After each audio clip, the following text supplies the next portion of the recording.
On va revenir sur cette agression dont ont été victimes donc des pompiers du côté de Gravelines, c'est dans le nord de la France. Dans la nuit de vendredi à samedi, 6 soldats du feu ont été visés par des jets de pierre lancés par des migrants. Information bien sûr qu'on a pu confirmer également par le maire de la commune qui a communiqué sur les réseaux sociaux. Maire de la commune de Gravelines, on va pouvoir découvrir effectivement le message de Bertrand Ringot, voilà, qui confirme effectivement que les pompiers ont été touchés, des actes qu'il qualifie d'intolérables. Et puis, je viens sur la fin de ce message, ce maire, cet élu qui parle de cette pression migratoire sur le littoral, attisée fortement par les passeurs prêts à tout. Et il demande cet élu Bertrand Ringot de l'aide à l'État, voilà, pour obtenir en tout cas et mobiliser le plus rapidement possible des effectifs permanents du côté de Gravelines.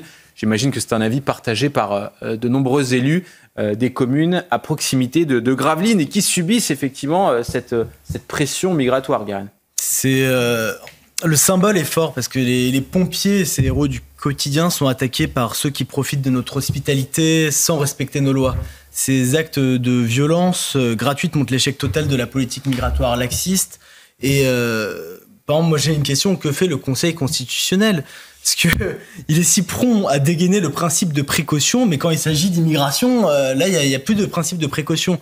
Il faut arrêter avec cette immigration délirante. Ces migrants doivent être attrapés, mis aux arrêts et être expulsés du pays. Attendez, quand on vient dans ce pays, on attaque des pompiers, je pense que la première chose à faire, c'est de les expulser directement de notre pays. Et qu'importe ce qu'en dit le Conseil constitutionnel.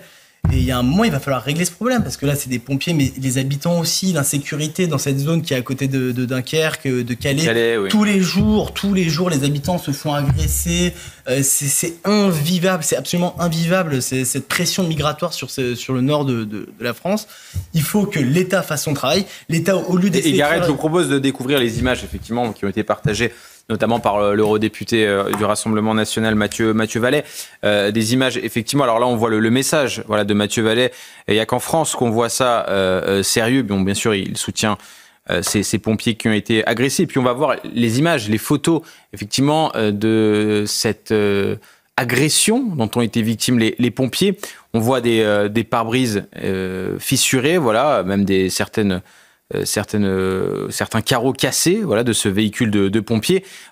On sent effectivement qu'il y a Christian Flech, une violence extrême de la part de ces migrants. Je dirais même pas migrants, puisque a priori il pourrait s'agir de passeurs surtout, qui font passer et qui profitent aussi de ces migrants pour tenter de leur soutirer de l'argent et de les faire passer de l'autre côté de la Manche, c'est-à-dire en Grande-Bretagne. Alors, je crois qu'il n'y a pas de confusion sur la nature de l'intervention.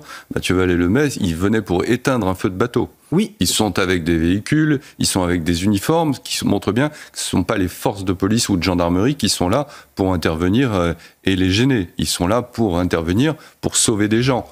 Voilà, donc c'est déjà un truc qui est incompréhensible. Ensuite, il y a une pression migratoire qui existait d'abord sur Calais, sur le terminal, où on a vu des camions. Il y a des vidéos de camions qui étaient attaqués pour ouvrir les bâches et pour pouvoir rentrer dans les camions de fret et arriver par le transmanche en Angleterre.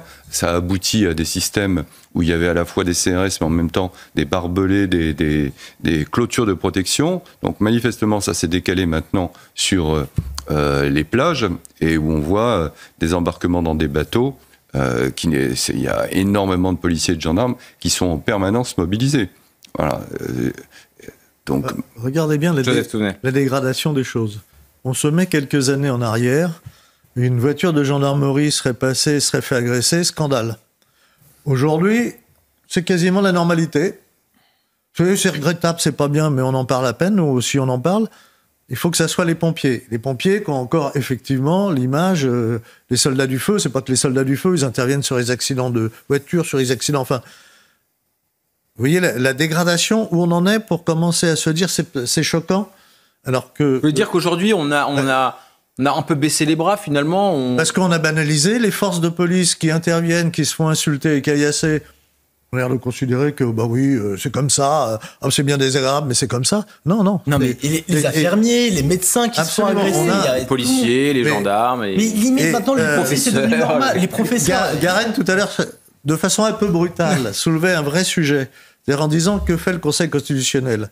Ce qu'il faut qu'on se pose comme question, et le Conseil constitutionnel comme le Conseil d'État, qui nous parle de l'état de droit. L'état de droit, c'est quelque chose de bien et de nécessaire. Encore faut-il définir ce qu'est l'état de droit. Ils en parlent, ils ne le définissent pas. Alors moi, j'estime que l'état de droit, c'est de pouvoir circuler librement dans un pays sans se faire agresser. Non, c'est fasciste. C'est complètement fasciste. Encore plus quand ce sont des gens qui travaillent pour notre sécurité. Et ça, ils n'en parlent jamais. Ils s'enferment dans des textes. Ils ne sont plus dans l'état de droit. Ils sont dans du juridisme qui va à l'encontre de ce qui doit être l'état de droit, de pouvoir circuler librement dans un pays sans se faire agresser. Mais là où vous avez raison, Joseph, effectivement, et cette agression des pompiers du côté de Gravelines est bien évidemment terrible, mais elle survient aussi après cette décision du Conseil d'État de refuser d'allonger les délais de rétention dans les CRA, dans les centres de rétention administrative. Et c'est vrai qu'on se met à la place des Français qui se disent « Attendez, nous, on veut plus de sécurité ». On ne souhaite pas effectivement ces flux migratoires qui sont très importants, qui nous pourrissent le quotidien, et je pense aux habitants de Gravelines, de Calais, des autres communes aux alentours. Et de l'autre côté, vous avez le Conseil d'État qui vous dit non, non. Conseil constitutionnel. Conseil constitutionnel, pardon, qui dit non, absolument pas, on ne va pas allonger les délais dans les CRA. C'est pas entendable. Sûr, parce que le Conseil constitutionnel ne subit pas ce qu'il impose aux autres Français. Je crois que les gens ne se rendent même pas compte de l'ordre des échelles aujourd'hui. Pendant ces 2 mandats, Emmanuel Macron aura fait rentrer entre 4 et 5 millions d'immigrés sur le territoire national en 10 ans. C'est plus que la population de Paris, Lyon et Marseille réunis. On ne se rend pas compte à quel point ces chiffres sont délirants. Mais les gens du Conseil constitutionnel, ils vivent dans des appartements qui sont protégés. Ils vivent dans des quartiers où ils ne subissent pas l'immigration de masse. Ils vivent dans des quartiers où ils ne subissent pas le déclassement culturel ou civilisationnel. Donc bien sûr encore que c'est de moins en moins vrai. Mais non, mais vous inquiétez pas que eux, quand ils ont besoin, quand leurs enfants ont des problèmes à l'école, ils les sortent de l'école publique et les mettent dans l'école privée.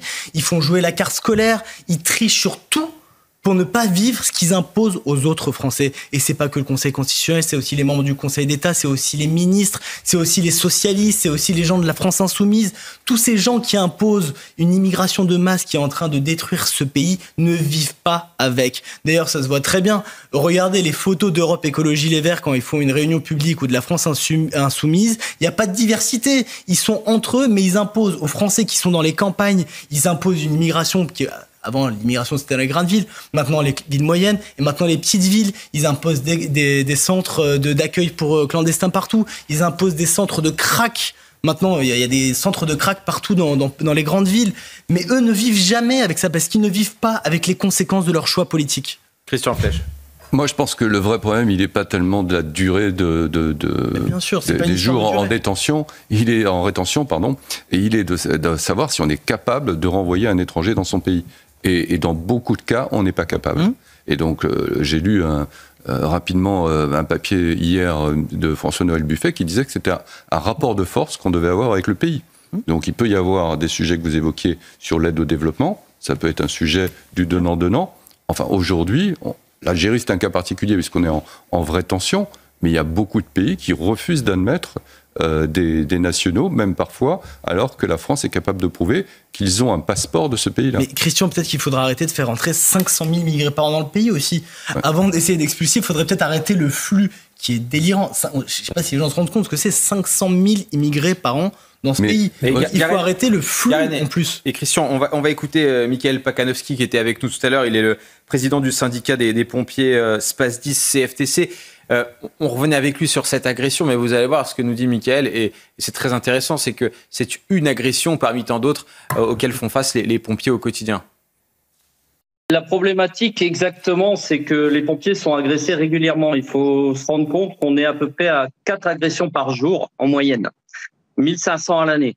Donc les agressions, c'est quotidien chez nous, malheureusement. À partir du moment où vous avez des populations qui sont plus ou moins agressives, forcément, vous aurez un problème sur les caillassages, vous aurez un problème sur les prises en charge des victimes. En fait, tout ce qui représente un uniforme de l'État sera mis en cause dans ce cadre-là.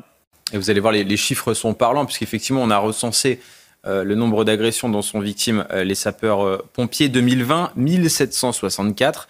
2023, 1421. Alors la tendance est certes à la baisse, Mais effectivement, les agressions sont toujours là. Christophe. Alors, sur les pompiers, il y a une situation particulière en France. Il y a 2 corps de pompiers qui sont des corps militaires. Donc, est-ce que ces corps-là, c'est-à-dire la brigade des sapeurs-pompiers de Paris et les marins-pompiers de Marseille, est-ce que c'est les agressions dont les pompiers de Paris ou les pompiers de Marseille sont victimes, parce qu'ils sont aussi victimes de ça, est-ce que ça rentre dans ces statistiques? Je ne sais pas. Mais en tout cas, ça fait assez longtemps qu'on a vu apparaître des agressions de pompiers en intervention.